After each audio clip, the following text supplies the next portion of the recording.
Welcome to the Billboard Mastery Podcast, where you will learn the correct way to identify, evaluate, negotiate, perform due diligence on, select the construction type, build, rent the ad space, and operate billboard signs. And now, here is your host, the guy that built from scratch the largest privately owned billboard company in Dallas-Fort Worth, Frank Rolfe. Back during the Great Depression in 1929, St. Louis, Missouri, liked to have as a slogan that they were first in shoes and first in booze. Because people found during the Great Depression that there were only two kinds of things that sold: necessities and vices. By first in shoes, shoes are a necessity. You had to have shoes. Even during the Depression, shoe sales actually went up, because as people were walking around more trying to get work, they would get holes in their shoes and have to buy a new pair. And the same with booze. When they said first in booze, St. Louis was a very large beer market. And again, that's a commodity people bought. Even when times were bad, they refused to give up liquor. It gave them kind of an escape valve from the hard realities of the Depression. But that same slogan from St. Louis back in the Great Depression still holds true today. This is Frank Rolfe, the Billboard Mastery Podcast. We're going to explore recession-resistant advertisers. And I'm kind of an authority on this because I've been through so many recessions, including the mother of all recessions in my lifetime, which was the Texas savings and loan crash of the 80s. And here's what happens when times get tough. When times get bad, some advertisers go bankrupt. Some withdraw completely from marketing. Some cut their budgets. But others don't even realize there's a problem, and some actually find that they have higher sales when times are bad. Those are the ones you clearly want to focus on. So who are those advertisers? Well, the first category of recession-resistant advertiser are fast food restaurants. And that's a good thing because McDonald's has long been one of the largest advertisers in the entire outdoor advertising spectrum. So why do fast food places do good in bad times? Well, it's simple. They're cheap. You can sometimes, some people argue, you can eat at fast food restaurants like McDonald's cheaper than you could actually buy the ingredients to make the food. Now, of course, that would be necessitated on using the value menu probably.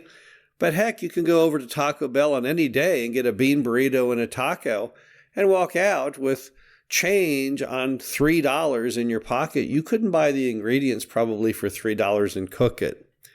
So fast food, when times are bad, people buy more of it. It's the cheap alternative to other types of dining. So fast food has always been a very good recession-resistant advertiser. If you can get a McDonald's or a Wendy's or a Taco Bell or anything of that variety, that's an advertiser that will typically not let you down. Now, another recession-resistant advertiser are roadside hotels and motels, places like Holiday Inn. Those have been mainstays of the industry since it began. Now, why are those recession-resistant? Well, because they have no way to advertise except on a billboard.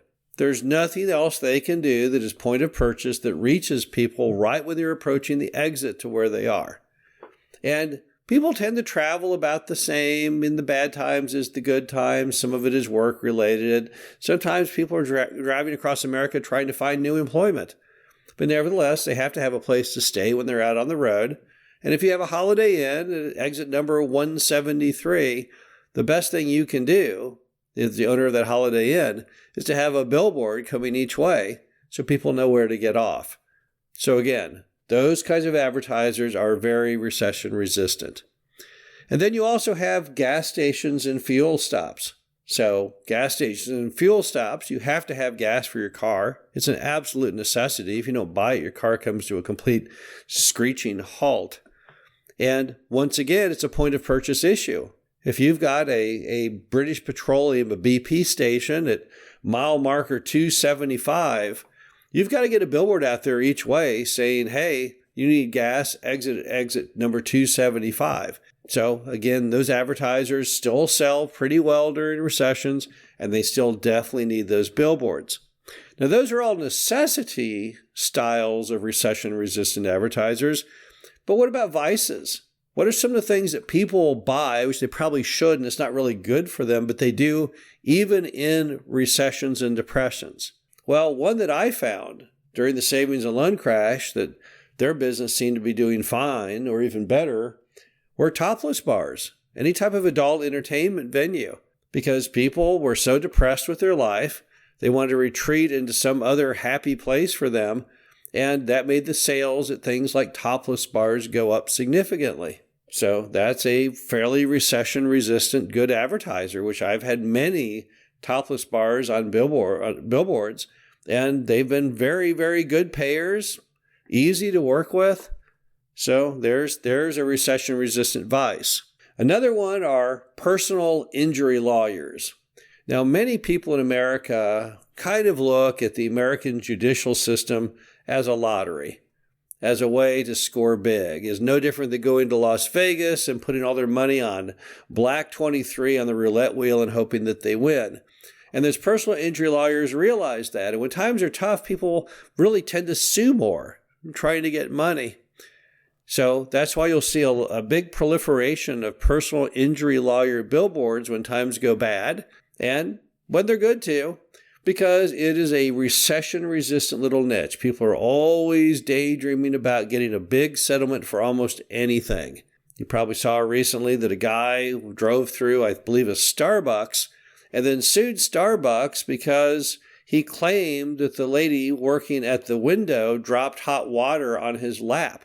Now, I saw the video, as you may have also, and it sure looked like she did everything exactly according to plan, handed him his, I guess, coffee, drinks on a drink carrier, and he's the one who dropped it. She didn't. You can see she clearly hands it through the window, and he takes it away from her, then he drops it.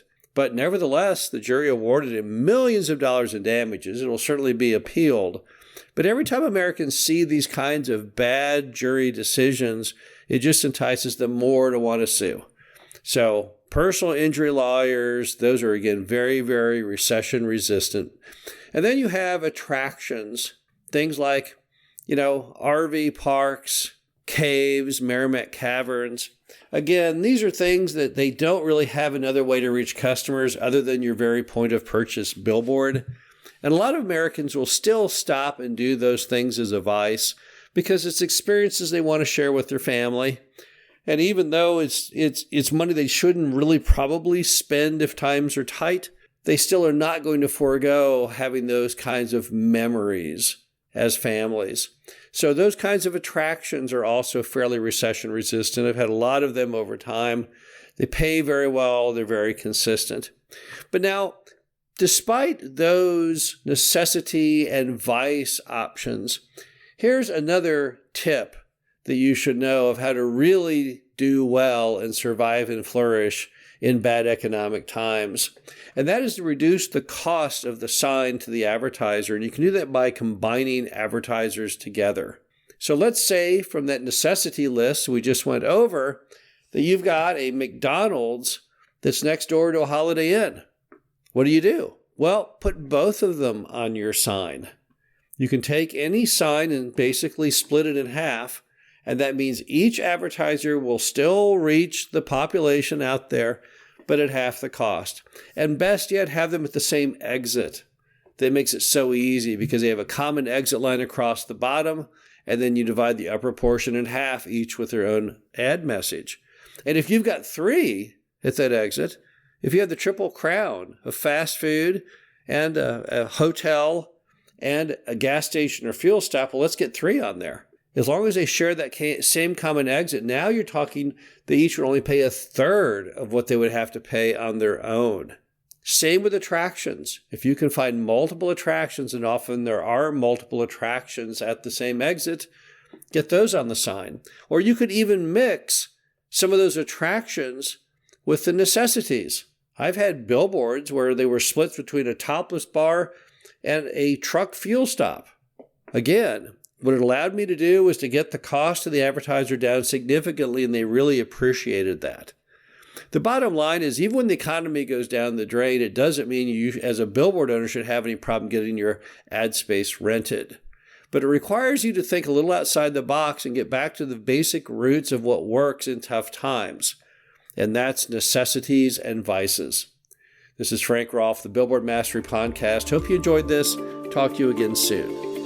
Thank you for listening to the Billboard Mastery Podcast. Be sure to visit us at www.billboardmastery.com, where you can find past episodes of this show, plus an array of information to help you successfully build, buy, and operate billboard signs.